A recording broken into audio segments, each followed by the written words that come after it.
Bonjour Emma Oulaya, merci de nous rejoindre à Strasbourg avec ce qui est second long métrage, Ouais. Animal. On est très très heureux d'accueillir le film en compétition. Est-ce qu'on peut commencer en parlant du contexte du film qui est quand même très fort, qui est un contexte qui a été très peu vu dans le cinéma français, encore moins dans le cinéma de genre français. Qu'est-ce qui vient d'abord? Est-ce que c'est cet environnement qui est fantastique ou est-ce que c'est le désir de raconter l'histoire d'une femme abusée? Euh, Est-ce que c'est l'environnement qui est fantastique? Bah, moi, je pense que déjà, j'ai grandi pas très loin de la Camargue, à 30-40 minutes, et j'ai toujours trouvé la Camargue hyper, enfin, très magique. Quand j'étais au lycée, je me rappelle que je travaillais sur les métamorphoses d'Ovide, et je trouvais qu'avec le mythe du Minotaure, il y avait quelque chose d'ultra mythologique et de très fort, en fait, qui se passait juste à côté de chez moi, donc dans les terres de mon adolescence. Et je pense que, enfin, à travers ça, moi, j'avais fait déjà 2 documentaires en Camargue. J'avais une très très forte envie de ce territoire. C'est un territoire qui a été peu vu aussi au cinéma. Il y a eu toute une phase dans les années 70 de western.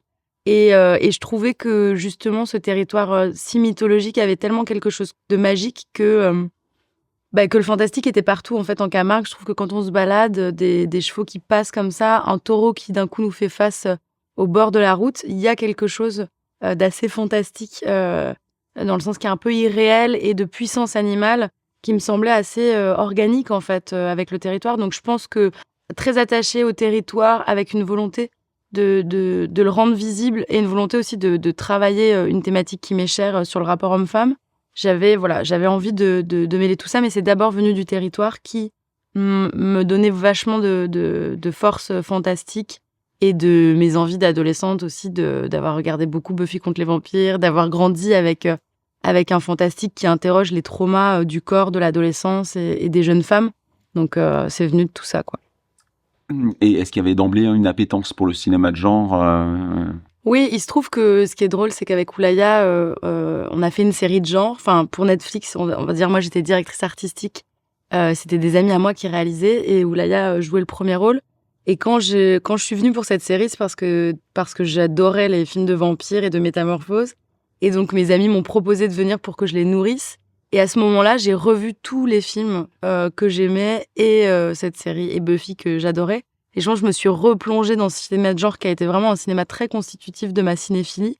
Moi, je me rappelle que j'adorais par exemple les giallo, j'adorais Argento, j'adorais Bava, enfin, et j'étais assez fascinée aussi par comment moi le réinterroger ce cinéma de genre en tant que femme, c'est-à-dire d'avoir grandi avec tout le temps des femmes qui crient, des corps traumatisés et avoir envie de questionner ça dans ce cinéma qui m'était cher et qui avait effectivement été très important dans mon adolescence.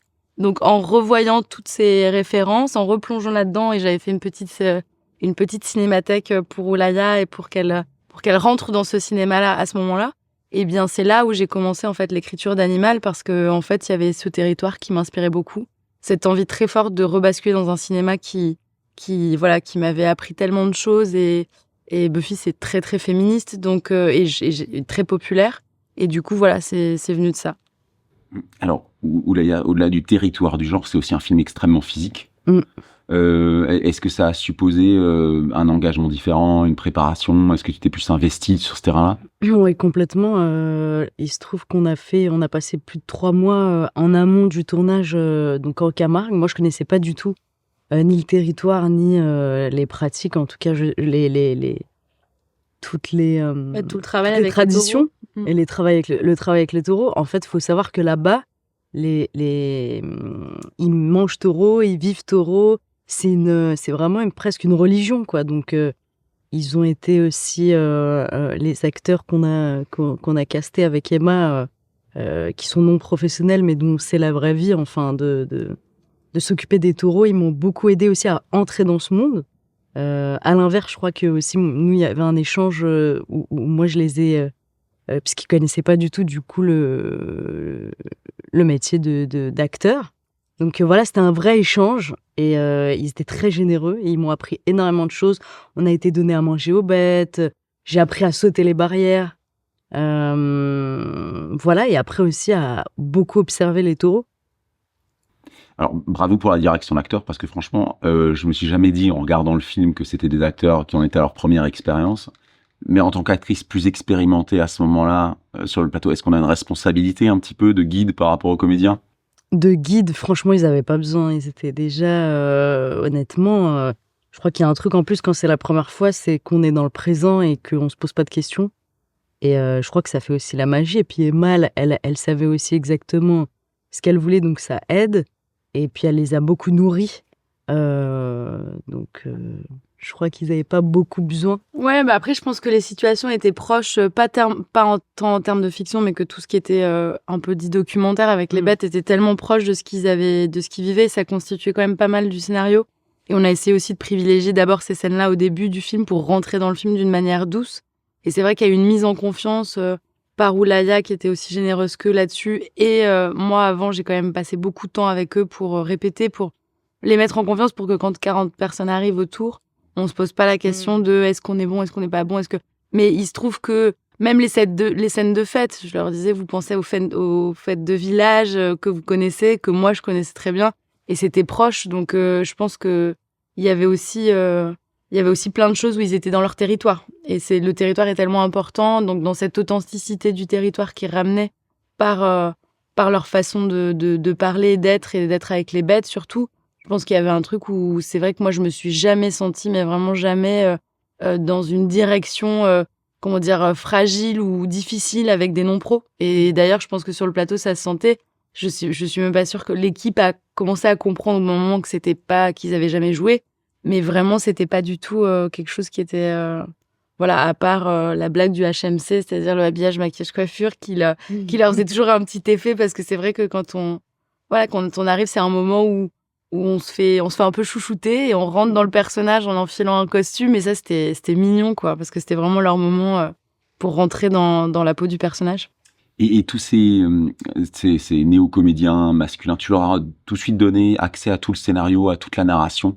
Parce qu'en fait, leurs personnages, on devine pas pendant très longtemps à quel point ils sont coupables. Ouais. Est-ce que c'est pas dur à jouer quand c'est pas ton métier, ça, justement?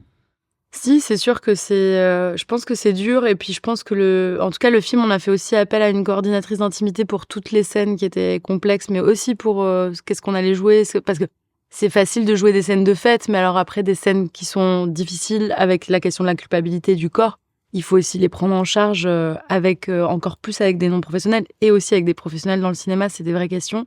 Donc, mais après, pour ce qui est en amont, moi, j'y suis allée par étapes.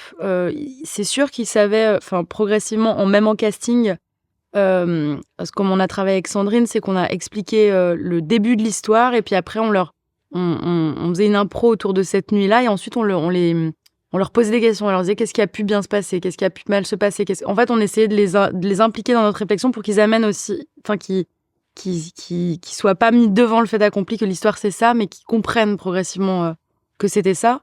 Après, je leur ai bien évidemment donné accès au scénario en amont, mais quand on n'a jamais lu de scénario, c'est pas forcément évident, donc on a plutôt fait des lectures et discuté des scènes qui étaient complexes, et justement un travail formidable qu'a fait Laure Roussel avec moi, une coordinatrice d'intimité, pour cette question-là, en fait, de la culpabilité, du rapport à l'autre, du corps abusé, pour bien en parler en amont et savoir qu'est-ce qu'on allait tourner, pourquoi, et parce que aussi quand on n'a pas forcément l'habitude de jouer, ou même quand on joue des fois, on est très collé à notre personnage, et ça peut nous abîmer en tant qu'acteur. Et moi, c'était pas la question d'abîmer qui que ce soit, mais de savoir qu'on parlait de violence quand même. Donc voilà, c'était un travail progressif, je vais dire, enfin en tout cas graduel, vers le cœur de l'histoire. Mais bien évidemment, il n'a jamais été question pour moi ni de le masquer, ni de les mettre devant le fait accompli après. Je crois qu'une des grandes qualités du film, c'est de ne pas être totalement manichéen sur les personnages masculins, notamment. C'est-à-dire, quelque part, il y a cette culpabilité qui traverse le film, mais ils sont quand même traités avec beaucoup d'humanité dans la manière dont tu les mets en scène. La proximité qu'a Oulaya avec les autres personnages, elle existe, et on la ressent à l'écran, et ça rend en fait la dernière tiers du film plus douloureux encore. Bah, c'est super que vous dites ça, parce que c'était vraiment une volonté qu'on avait très forte, même toutes les deux. Et je pense que malheureusement, c'est très d'actualité, mais c'est-à-dire que c'est ce que disait Adèle Haenel il y a même quelques années sur, en fait, les personnes qui peuvent abuser de nous maltraiter se c'est pas une image fantasmatique de quelqu'un dans le métro qui arrive et qui abuse de nous. C'est souvent nos pères, nos amis, nos cousins, nos meilleurs amis. En fait, c'est qui l'ennemi est aussi très intime et on le voit avec l'actualité. Donc, je pense que c'est ça profondément que je voulais questionner. C'est comment et vu que je voulais parler du déni, je trouve que le déni s'opère justement pour ça, parce que c'est impossible de remettre en question ça et que si on le remet en question, c'est tellement douloureux que en fait, il vaut mieux qu'on l'oublie. Et je pense que malheureusement, dans plusieurs cas de déni, et comme il y a un livre super qui s'appelle Le corps n'oublie rien, qui parle de ça, comment voilà, on loge dans notre corps des traumas qu'on n'arrive pas à oublier, mais que notre esprit fait sans cesse fait le travail sans cesse pour nous aider à les oublier. Si l'esprit fait sans cesse ce travail, c'est parce que c'est souvent voilà des gens qui sont très proches de nous et du coup la vérité est impossible en fait à se raconter. Et notamment pour le casting, ça a été très long de trouver celui qui joue Kylian, le personnage de Vivien, un personnage joué par Vivien, parce qu'en fait on avait beaucoup de débats même idéologiques à ce moment-là avec la DIRCAS, avec les productrices sur les gens sur la projection de ce qu'on fait d'un personnage comme ça. Et moi je sais que au début Vivien, ça a été vraiment un coup de cœur, une évidence pour moi, parce qu'il avait un regard extrêmement touchant, parce que c'est un garçon qui ramenait beaucoup de calme et une sincérité, et je me disais c'est ça qui va être intéressant, contrairement à ce qu'on pouvait attendre de quelqu'un de très arrogant, très narcissique, enfin une espèce de vision du mal en fait, et du mal dans les deux sens, du mal et mal. Et en fait, je me disais, mais c'est pas du tout ça qui va être intéressant. Et notamment, le déni s'opère parce que c'est beaucoup plus complexe que ça, et on le sait, et je pense que on le saisit bien dans plein de situations, malheureusement. Donc, c'est super si ça marche. Et je pense que moi, j'ai voulu en tout cas les aimer aussi dans ma façon de les filmer. En tout cas, ne jamais les condamner avant d'épouser vraiment le trajet du personnage pour que ce soit vécu, j'espère, par le spectateur comme un véritable bouleversement avec elle, et aussi pas cette envie de les condamner ou de voir trop venir le truc où on sait très bien, ils sont machin. Non, en fait, c'est une bande, c'est un peu comme une famille, ils sont... Voilà. À ce niveau-là, le genre est aussi vraiment très intéressant, j'ai l'impression, parce que c'est un accélérateur presque de la révélation du traumatisme. Comme c'est une manifestation physique très forte, j'ai l'impression que le genre permet ça, et que le film, je me suis posé la question, aurait presque fonctionné sans être un film de genre.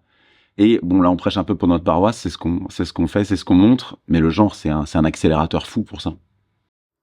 Ouais, après le genre, je pense que le film, oui, il pourrait fonctionner, mais encore une fois, je trouve qu'il y a quand même un plaisir, enfin moi en tant que spectatrice du genre, parce que le genre est métaphorique en fait, ce n'est qu'une métaphore de plein de choses, et c'est comment de manière métaphorique on raconte quelque chose. Moi, un film que j'adore et qui m'a beaucoup accompagnée dans cette prépa, c'est It Follows, qui peut être une métaphore du MST, du sida, du rapport à l'autre en fait, même de manière beaucoup plus... Et en fait, on pourrait se dire dans It Follows aussi pareil, que ça pourrait être mental et tout, mais je trouve que le fait d'incarner le genre et de prendre le pas, d'être complètement dans le genre, de basculer, moi personnellement, je crois que j'aime dans un film, parce que je trouve que on a un peu trop peur du genre encore en France, dans le sens, on a peur du kitsch, on a peur de tout ce qui est irréel, mais si on épouse la métaphore du genre et l'onirisme du genre, en tout cas moi dans un film, et c'est vrai que je voulais que le virage, et c'est vrai que c'est un virage un peu à 180, où à un moment on comprend avec elle et du coup on bascule, il y a plus que dans le genre, alors que on est avant dans quelque chose il y a du genre, mais on sait pas exactement ce qui se passe. Est-ce que c'est vraiment un taureau, est-ce que c'est elle, voilà. Et moi cette bascule, elle était importante parce que je me disais que le genre finalement permettait à l'héroïne sa résilience, et que le monstre lui permet quelque part de dépasser la propre violence qu'elle vient de subir. Et ça, les films comme Ginger Snap, Le Loup-garou de Londres, je trouve que c'est des films tellement forts sur... moi, quand j'étais ado et que je les voyais, il y avait un truc sur le corps qui jaillissait d'un coup comme ça. Et il y avait un vrai plaisir à voir ça dans le body horror. Et je pense que c'est ce body horror qui me plaisait vraiment d'épouser. Donc je pense que sans ça, malheureusement, j'ai l'impression que ça... peut-être, en tout cas, moi, c'est pour ça que je l'ai fait et que je le trouve nécessaire, le genre. C'est vraiment un rapport au corps... qui va au bout de la métaphore, qui n'est pas que conceptuelle, métaphorique, mais qui l'incarne complètement. Le body horror mis en scène par des femmes en France, ça devient un presque un sous-genre en soi, comme s'il y avait une certaine coordination des esprits entre Coralie, Julia, toi. C'est Comment est-ce que tu expliques ça, que vous soyez tant à vous saisir de ce...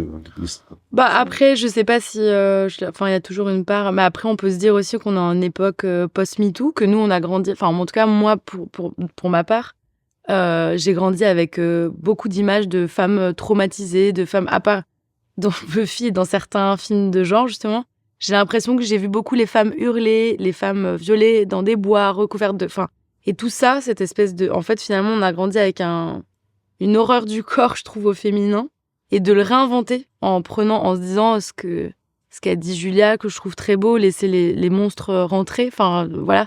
Ça, je trouve ça super fort parce que je pense qu'on est dans on est dans un moment, et dans le cinéma et dans la société, où le féminisme doit s'emparer des représentations du corps de la femme et que le body horror est une très très belle façon, je trouve, de parler de tout ça. Enfin, de parler de l'agisme dans le Corail Farja, de parler de l'abus pour mon cas, de parler dans Titane de maternité. En fait, ça prend en charge des questions où le genre était assez masculin, on va dire que... Enfin, moi, même quand j'adore les giallo, ça reste des filles qui se font juste tuer, et c'est que des femmes, et même Scream, que j'ai revu, qui est incroyable, c'est vraiment la peur de se faire violer, la peur de toujours... de toujours avoir un agresseur et d'être en tant que femme, de crier. Et moi, je pense qu'en tout cas, dans ce film, il y avait vraiment cette volonté, notamment avec le cri de la fin, d'inverser le rapport et de me dire, mais comment moi, j'ai grandi avec un corps traumatisé. Et il y a un livre très, très beau de Elsa Dorlin là-dessus qui s'appelle Se défendre, qui dit comment, en tant que femme, on grandit avec ces images-là. Et du coup, quelque part, elles insinuent que c'est normal que notre corps soit violenté. Et comment, en fait, moi, en tout cas, ce que j'ai voulu montrer, c'est non, le corps, on a aussi notre propre puissance qui peut être tout aussi violente, parce qu'en fait, la peur, elle doit changer de camp, et qu'en fait, les cris doivent aussi changer de camp, et on doit dire non, quoi. Et ça, je pense que c'est important, et que du coup, tout ce qui se passe de post-MeToo, c'est aussi, ça fait partie de cette vague-là, j'ai l'impression, de réalisatrices. Même si je parle pas pour elles, enfin, je veux dire, elles ont leur point de vue. Moi, en tout cas, le mien, c'est celui-là. Parfait. Merci beaucoup pour ces quelques réponses, et on souhaite beaucoup de succès au film. Merci.